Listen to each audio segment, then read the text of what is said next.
Hablar hoy acerca de la actitud de la iglesia verdadera de Jesús ante la inminencia de su traslado. Nuestra huida de esta tierra está cerca. Y cuando digo huida, no es que vamos huyendo cobardemente, como dijo un ministro raro por ahí, o un predicador de esos raros modernos o ultramodernos, que dice que los evangélicos que creemos en el traslado de la iglesia es que queremos huir. No es cierto. Es que creemos en las promesas de nuestro Señor Jesucristo. Creemos en los escritos apostólicos y proféticos. El Señor nos ha dicho la palabra y que esa palabra es clara. Hermanos amados, primero vamos a leer la palabra del Señor. Y la leo en el nombre del Padre, del Hijo y del Espíritu Santo. Vamos a leer primero palabras del Señor Jesús en Lucas, capítulo 21, versículo 25 hasta el 28. Les ruego que usted en su casa lea los versículos anteriores, versículo 10 hasta el versículo 20, o los anteriores a este al 28. Capítulo 21 de Lucas, Lucas 21, versículo 25 al 28.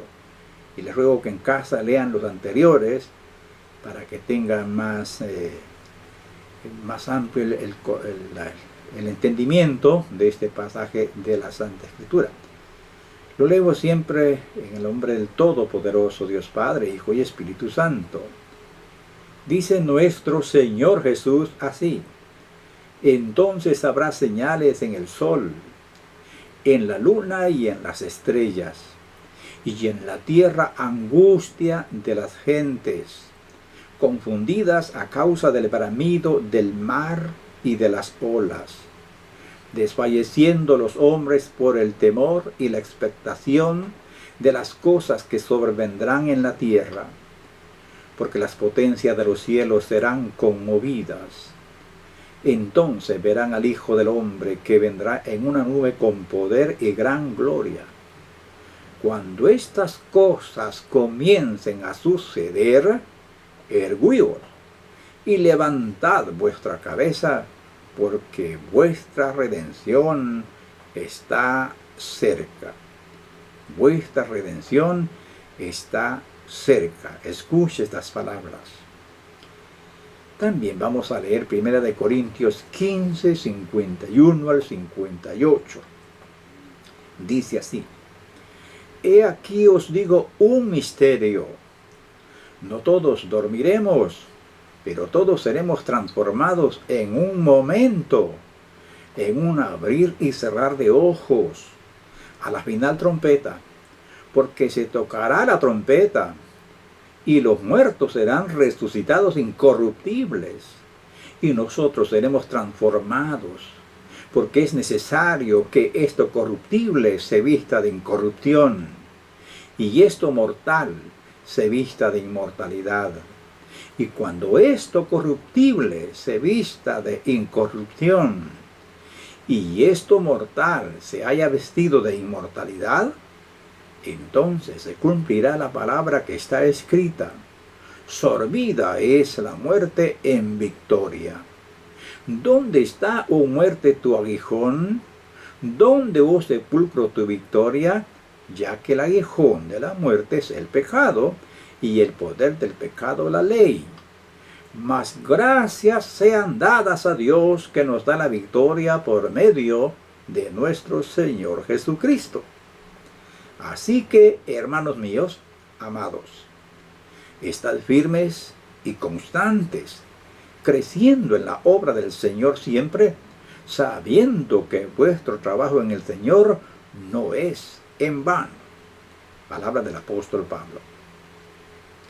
Como puede ver, nuestro Señor Jesús nos advierte en su palabra, de una manera y otra, de que vendrían cosas difíciles a la tierra, y que cuando estas cosas comiencen a suceder, dice el Señor, que levantemos la cabeza, o sea, que nos preparemos, que miremos hacia arriba, que miremos hacia Dios.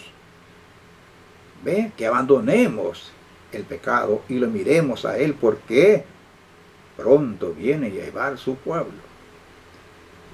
Al leer las profecías de nuestro Señor Jesús, que están registradas en los evangelios, vemos los acontecimientos mundiales de nuestros días como si se hubiesen escrito este año. Este hecho trascendental debiera despertar a toda la gente e impulsarla al arrepentimiento, a la búsqueda de Dios. Pero no sucede así, al contrario. La gente está más endurecida que nunca. También esa actitud rebelde y temeraria de la sociedad de nuestros días es otra profecía cumplida y otra señal de que el traslado de la iglesia está muy cerca. En las noticias internacionales ya se está diciendo que el nuevo orden mundial ya está establecido. Se habla de un gobierno, incluso un gobierno oculto, que mueve los hilos mundiales. Se habla de un gobierno que no se ve a simple vista, pero que es real. Y muy pronto veremos cosas más tremendas. O sea que se está hablando de una agencia global. Eso es algo tremendo. Se está hablando también en las noticias internacionales de que hay más bien una compañía o un grupo de personas con una agenda que abarca a todo el mundo, y que en esa agenda uno de los temas es cambiar la forma de pensar de la humanidad, especialmente la juventud. Hoy es realidad. Existen programas de control de la humanidad a través de los sistemas de cómputo y ya se están diseñando para eso. Esos programas harán uso de cámaras con capacidad de leer en el rostro de las personas si está de acuerdo con el sistema o no. Y es más, las cámaras enviarán dicha información automáticamente a los agentes, dándoles la dirección donde estarán dichas personas para ser capturadas. Oiga, eso es terrible. Ya se está creando la necesidad en la sociedad para que exija el chip con el pretexto de seguridad. La plataforma ya está preparada para la aparición del hombre de pecado, que tomará el control completo de este sistema mundial. El hijo de perdición tendrá el control de la economía mundial, la política, el poder militar, etc. La Biblia dice, oiga lo que dice la Biblia en Apocalipsis 13:2. Y la bestia que vi era semejante a un leopardo, y sus pies como de oso, y su boca como boca de león. Y oiga lo siguiente, y el dragón le dio su poder, y su trono, y grande autoridad. Esta es la causa por qué el anticristo tendrá el control total o globalmente. Y ojo a lo que voy a explicar. Todo esto sucederá porque la voluntad permisiva de Dios lo permitirá. El Señor que está en los cielos y tiene su trono allí, y desde allí mira a los hombres al corazón. El soberano Rey del universo, Él permitirá esto. Y alguno dirá, ¿pero por qué?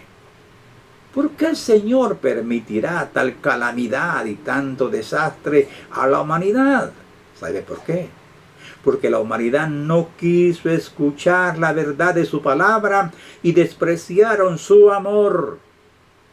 El Espíritu Santo ya nos ha advertido hace 2000 años. El apóstol Pablo, inspirado por el Espíritu Santo, escribió, hablando del anticristo, inicuo, cuyo advenimiento es por obra de Satanás, con gran poder y señales y prodigios mentirosos, y con todo engaño de iniquidad para los que se pierden, por cuanto no recibieron el amor de la verdad para ser salvos. Por esto Dios les envía un poder engañoso, para que crean la mentira, a fin de que sean condenados todos los que no creyeron a la verdad, sino que se complacieron en la injusticia. Eso está en 2 Tesalonicenses, capítulo 2, verso 9 al 12. De manera que estas referencias que he tomado de la Biblia y estos pequeños comentarios solo son un ejemplo de lo que está pasando en nuestro mundo y que nos dice que el traslado de la iglesia está más cerca que nunca. Ante tal realidad, ¿cuál debe ser la actitud de la iglesia verdadera de Jesús en cara a su partida de este mundo? En otras palabras, ¿qué debe hacer el creyente verdadero frente a esta situación de cumplimiento de la palabra? Señales por todos lados, noticias del mundo nos están diciendo que algo tremendo se acerca a este mundo. Y para este mundo, oscuridad, pero para la iglesia, glorioso día. ¿Qué debe hacer el creyente en particular? Primero, el creyente real, verdadero, la iglesia auténtica del Señor, debe tener completa confianza en la palabra escrita de Dios, es decir, la Santa Biblia.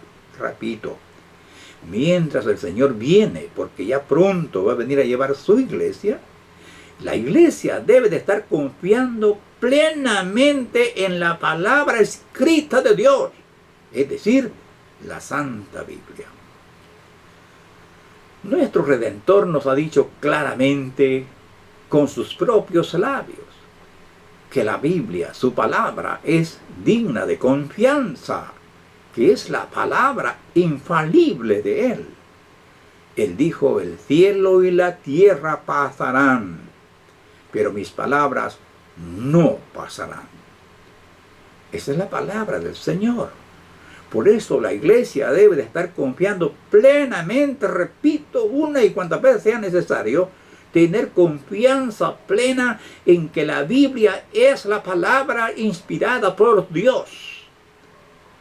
Recordemos que el enemigo, hoy más que nunca, está lavando el cerebro de la humanidad, especialmente a la juventud, para que duden de la Biblia y no crean en sus promesas. Esta fue la estrategia del diablo cuando engañó a nuestros primeros padres, Adán y Eva. Puso en duda la palabra de Dios cuando le dijo a Eva, ¿con que Dios os ha dicho? Y luego le dijo, no morirás.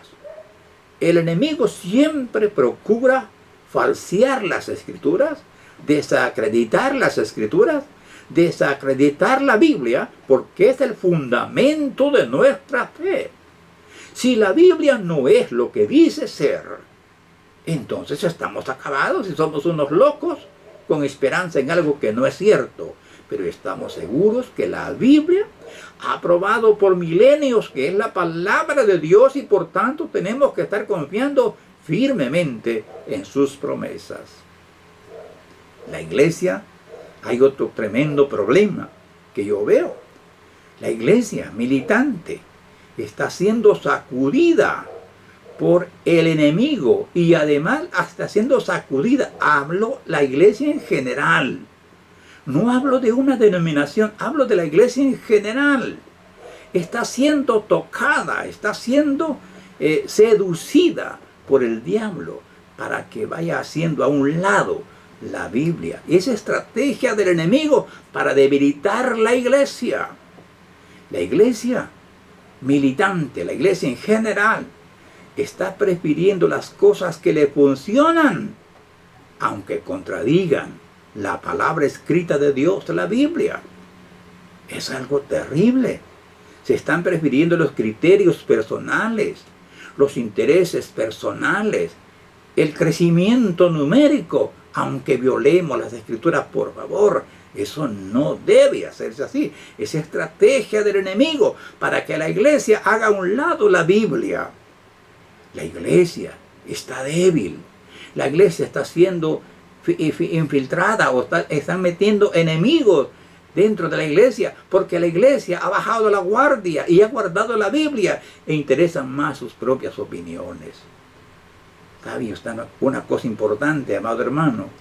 Las denominaciones han ido perdiendo el color evangélico y ahora aparecen descoloridas como ropa barata. Es decir, se está predicando un evangelio no del cielo, como dijo el apóstol Pablo. Los apóstoles fueron francos al decir que en los últimos tiempos esto pasaría con la iglesia. Otra cosa que la iglesia auténtica de Jesús debe hacer, ya que las señales nos dicen que Él pronto vendrá a llevar su iglesia, las señales se están cumpliendo. ¿Qué debe hacer la iglesia? Debe, como dije, primero, confiar totalmente en las promesas de Dios escritas en la Biblia. Y número 2, debe de tener completa confianza en la soberanía de Dios. Es decir, el cristiano auténtico, en estos momentos críticos, debemos de confiar completamente en la soberanía de Dios. Recuerde que Dios, nuestro Padre, sabe lo que hace. No hay nada que se salga de su control. Él tiene su trono en el cielo, dice la Biblia, y mira a los hombres intensamente y dará el pago a cada quien según sean sus obras. Debemos entender que Dios no quiere el dolor para los humanos, pero Él quiere, dice la Escritura, salvar a todos los hombres, salvar a todas las mujeres. Quiere transformarlas y traerlas a su redil para tenerlos bajo sus alas, perdonar sus pecados y darles vida eterna. Él quiere que todos sean salvos, pero los seres humanos prefieren las tinieblas que la luz, rechazan la verdad y el amor de Dios. Entonces se les va a pasar la factura por su rebeldía y por su incredulidad. Dios ama a todos los hombres. Digo estas palabras, ¿sabe por qué? Porque ¿cómo es eso que muchos dicen? ¿Y por qué tanto dolor anuncia la Escritura? No es culpa de Dios. Dios nos ama a todos. Dios quiere tenerlos a todos, como dije, bajo su sombra, bajo su protección, cubriéndolos con su amor. Pero los hombres somos rebeldes y damos la espalda a la palabra de Dios. Ahora, Él es como soberano Señor del universo. Él sabe lo que hace y permite el dolor, la aflicción en la humanidad para que la humanidad reflexione, cambie de actitud y sepa, se dé cuenta antes que sea tarde que Él es Dios. De manera que confiemos que Dios sabe lo que hace, especialmente este mensaje dirigido a la iglesia de Jesucristo, a los creyentes verdaderos. Hermanos amados, sabemos que estamos pasando un momento difícil, tremendo, problemático, confuso, pero confiemos que Dios tiene el control. Confiemos en su soberanía. Aunque no entendamos lo que pasa y se vuelva más oscuro el camino, confiemos en el amor, la sabiduría y el poder soberano de nuestro Dios. Él sabe lo que hace, hermanos. Todos sus caminos son justos y verdaderos. Santo es su nombre. Dios sabe lo que hace, repito, hermano amado, no te desanimes, no te confundas.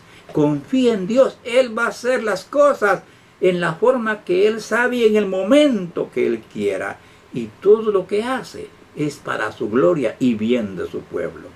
Número 3, la iglesia, viendo que las señales están cumplidas, que ya va a venir el Señor a llevar a la iglesia, debemos de tener una relación íntima y personal con Dios.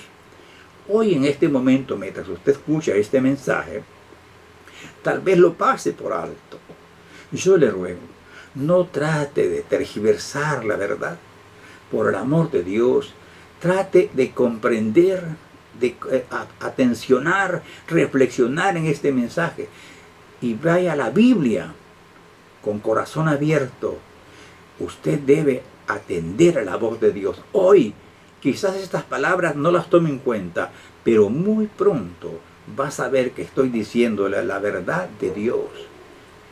Una de las cosas, además de las que mencioné, la tercera, que estoy mencionando, lo voy a decir más sencillo. Los cristianos, los verdaderos cristianos, el verdadero pueblo de Dios, debe procurar mantener una relación íntima y personal con Dios. En este mundo convulsionado en el que reina la mentira y la maldad, es esencial una relación personal con Dios. Lo que hace fuertes a nuestros hermanos que están sufriendo persecución en estos días es su relación con Dios, amados hermanos. Eso, ¿sabía usted que hay miles de hermanos, tal vez millones, que están sufriendo persecución en el mundo? ¿Y sabe qué les hace valientes a esos hermanos? La intimidad con Dios, el compromiso personal con Dios. No dependen de otras personas o de lo que otro opina, sino que son personas que mantienen una relación sólida, íntima y personal con Dios. Eso debemos de procurar nosotros. Si nos quitáramos nosotros, por ejemplo, o más bien nos quitaran a nosotros los templos, y nos quitaran los permisos para una denominación formal, por ejemplo, ¿qué haríamos? ¿Dejaríamos de ser cristianos? Claro que no. Seguiríamos fieles, porque nuestra fe depende de nuestra relación personal con nuestro Dios y Padre que está en los cielos. Podemos estar bajo un árbol, podemos estar en una cueva, en una montaña, alabando y adorando al Señor. Podemos estar solos, pero Dios está con nosotros. Eso es lo importante de la relación íntima y personal con el Señor. Por ejemplo, si las denominaciones se desintegran o se corrompen sus líderes, ¿correríamos nosotros como ovejas que no tienen pastor? De ninguna manera. Porque nuestra fe está arraigada en la roca inconmovible que es Dios y su palabra. Número 4. La iglesia, frente a esta situación de realidad, de cumplimiento profético, y que está cerca la venida del Señor por su iglesia, debemos de ser perseverantes. Debemos de tener perseverancia tenaz en la fe.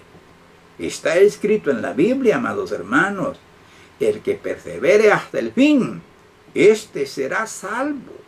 No es el que comienza en la fe, es el que sigue a pesar de las debilidades humanas, a pesar de los fracasos, a pesar de las confusiones, a pesar de las pruebas, perseverar. Tal vez no miramos el resultado de nuestro trabajo, tal vez nos desprecian, tal vez no nos toman en cuenta, no importa. Sigamos perseverando en la fe.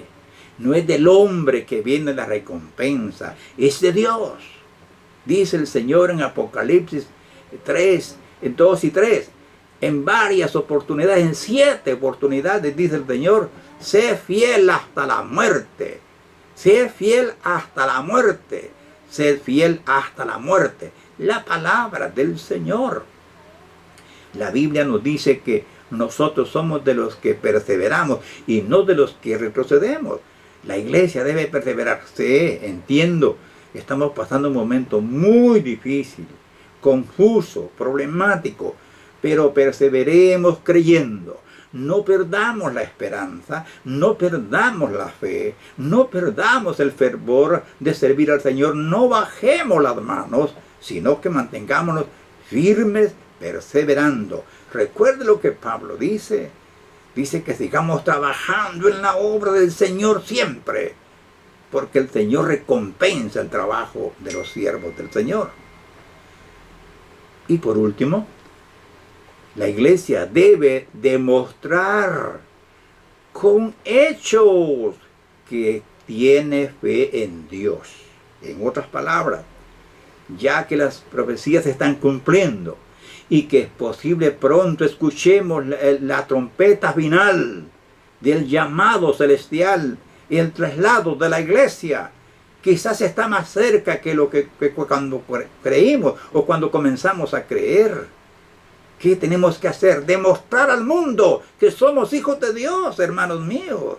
Demostremos con nuestra vida. Hermanos, solo confesar que soy cristiano, que soy evangélico, pero de nombre.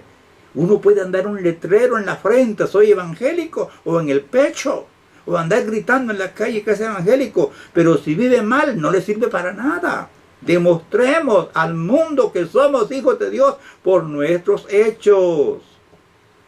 Hay que tomar en serio la enseñanza de nuestro Maestro y Señor Jesucristo.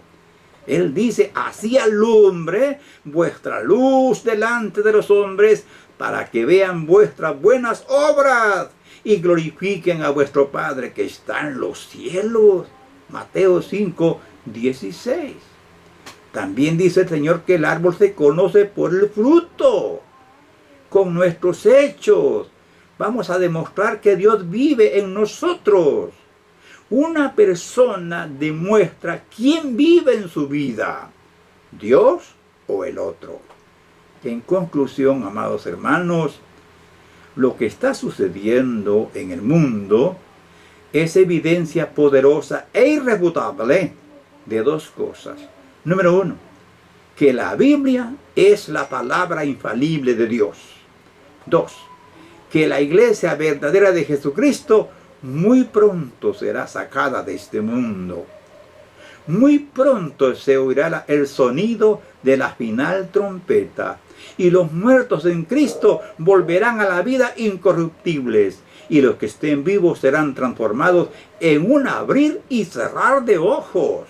Por lo tanto, amada iglesia del Señor Jesús, la iglesia que está esperando el glorioso rapto de la iglesia, hermanos míos, esta iglesia debe hacer 5 cosas. Una, confiar completamente en la palabra escrita de Dios. 2, confiar plenamente en la soberanía de Dios. 3, cada creyente debe conservar una relación íntima y personal con Dios. 4, debemos perseverar tenazmente en la fe. Y 5, debemos demostrar con nuestros hechos que somos hijos de Dios. Gracias, Padre, por darme la oportunidad de exponer esta palabra. Le ruego, Señor, que la bendiga, que la lleve a los corazones, que la lleve a las personas que necesitan. Aliente a mis hermanos que debido a los problemas, el dolor, las pruebas, las cosas que no entendemos, confusión, Señor amado, le ruego que lo consuele, que aliente el corazón de todos mis hermanos.